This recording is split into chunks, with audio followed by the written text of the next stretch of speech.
കാലങ്ങളായി നിലനിൽക്കുന്ന ഗസയിലെ ഇസ്രായേൽ അധിനിവേശത്തിന് താൽക്കാലിക വിരാമമാവുകയാണോ? 46,000 മനുഷ്യരെ കൊന്നുതള്ളിയ ഗസയിലെ കൂട്ടക്കുരുതികൾ അവസാനിക്കുകയാണോ? ഇസ്രായേലും ഹമാസും ഗസയിൽ വെടിനിർത്തൽ കരാർ അംഗീകരിച്ചിരിക്കുന്നു. പശ്ചിമേഷ്യയിൽ സമാധാനം കൊണ്ടുവരുമെന്ന് പ്രതീക്ഷിക്കുന്ന ഈ കരാർ ജനുവരി 19 ഞായറാഴ്ച മുതലാണ് പ്രാബല്യത്തിൽ വരിക.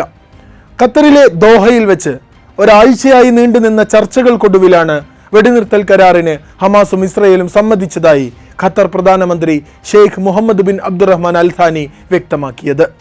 US-ന്റെ നേതൃത്വത്തിലാണ് ചർച്ചകൾ നടന്നത്. ഖത്തറും ഈജിപ്തുമാണ് മധ്യസ്ഥത വഹിച്ചത്.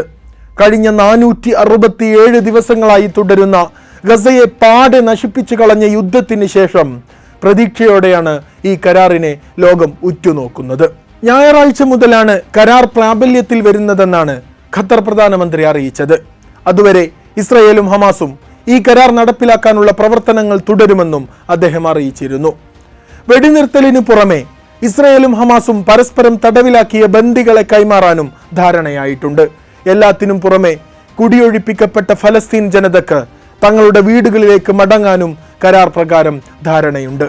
നോക്കാം എന്തൊക്കെയാണ് വെടിനിർത്തൽ കരാറിന്റെ വിശദാംശങ്ങൾ. 3 ഘട്ടങ്ങളിലൂടെയാണ് വെടിനിർത്തൽ കരാർ പൂർണ്ണമായും നടപ്പിലാക്കുക. ഒന്നാമത്തെ ഘട്ടം 6 ആഴ്ചത്തേക്കുള്ളതാണ്. അതായത് 42 ദിവസം നീണ്ടു നിൽക്കുന്ന ഫേസ് 1. ഈ 42 ദിവസങ്ങൾക്കുള്ളിൽ ഗസ മുനമ്പിലെ ജനവാസമുള്ള സ്ഥലങ്ങളിൽ നിന്ന് ഇസ്രായേൽ സൈന്യം ഭാഗികമായി പിന്മാറണം. അതിർത്തിയിൽ നിന്നും ഗസക്കകത്തേക്കുള്ള 700 മീറ്റർ സ്ഥലങ്ങളിൽ മാത്രമേ പിന്നീട് ഇസ്രായേൽ സൈന്യം ഉണ്ടാവുകയുള്ളൂ. 2023 ഒക്ടോബർ 7 ഹമാസ് ഇസ്രായേലിനെ ആക്രമിച്ചപ്പോൾ തടവിലാക്കിയവരിൽ 33 ബന്ദികളെ മോചിപ്പിക്കണം. സ്ത്രീകളും കുട്ടികളും 50 വയസ്സിന് മുകളിലുള്ള പൗരന്മാരുമാണ് ആദ്യഘട്ടത്തിൽ മോചിപ്പിക്കപ്പെടുക. ഇതിനു പകരമായി ഒക്ടോബർ 7 ശേഷം ഇസ്രായേൽ തടവിലാക്കിയ 1000-ഓളം വരുന്ന ഫലസ്തീൻകാരെ ഇസ്രായേൽ മോചിപ്പിക്കണം. മോചിപ്പിക്കപ്പെടുന്ന ഓരോ ഇസ്രായേൽ പൗരനും പകരമായി 30 ഫലസ്തീനിയൻ തടവുകാരെ മോചിപ്പിക്കണമെന്നാണ് കരാറിലുള്ളത്. ഓരോ ഇസ്രായേൽ വനിതക്കും പകരമായി 50 ഫലസ്തീൻ തടവുകാരെയും മോചിപ്പിക്കണം. അതിൽ ആജീവനാന്തം തടവിന് ശിക്ഷിക്കപ്പെട്ടവർ അടക്കം മോചിപ്പിക്കപ്പെടും. ഒന്നാം ഘട്ടത്തിൽ തന്നെ ആദ്യ 7 ദിവസങ്ങൾക്കു ശേഷം റഫ ക്രോസിംഗ് തുറക്കും. ഇസ്രായേൽ വനിതകളുടെ മോചനത്തിന് ശേഷമാണ് റഫ അതിർത്തി എല്ലാ പൗരന്മാർക്കുമായി തുറന്നുകൊടുക്കുന്നത്. പരിക്കേറ്റ ഫലസ്തീൻകാർക്ക് ചികിത്സയ്ക്ക് വേണ്ടി ഗസ വിട്ട് പുറത്തേക്ക് പോകാനും അനുമതി നൽകണം. ആദ്യഘട്ടത്തിൽ തന്നെ ഗസയുടെ നോർത്ത് ഭാഗത്തുള്ളവർക്ക് തങ്ങളുടെ വീടുകളിലേക്ക് മടങ്ങാം.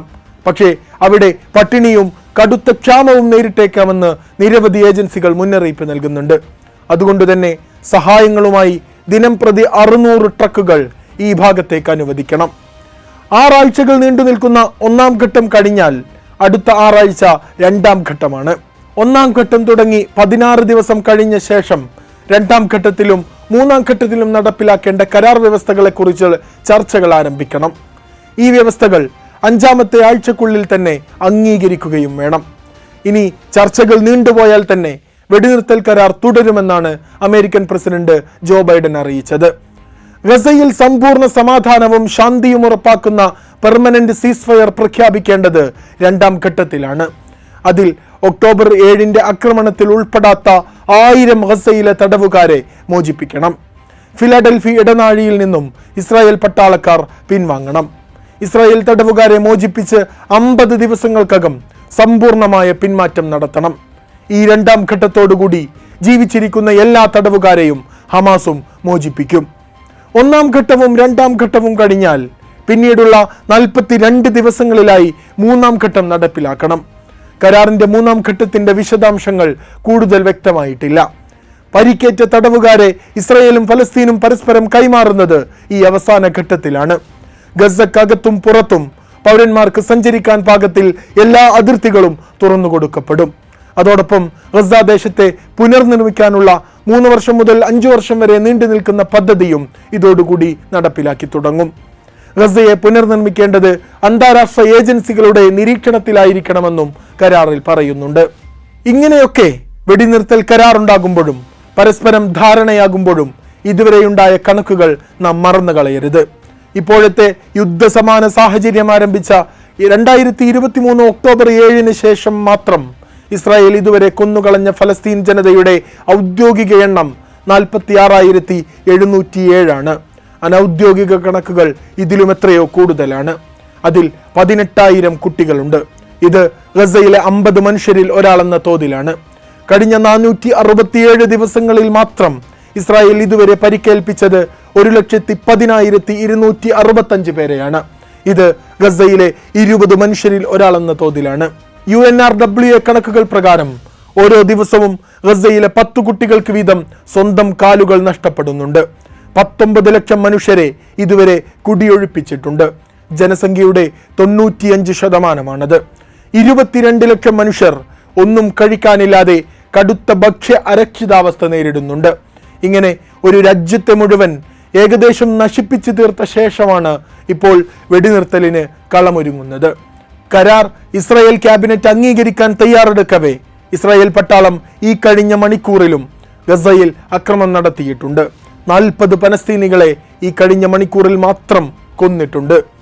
3 ഘട്ടങ്ങളിലായി സമ്പൂർണ്ണ വെടിനിർത്തൽ കരാർ നിലവിൽ വന്ന ശേഷവും ഗസയെ ആര് ഭരിക്കുമെന്ന കാര്യം ഇതുവരെ തീരുമാനിച്ചിട്ടില്ല.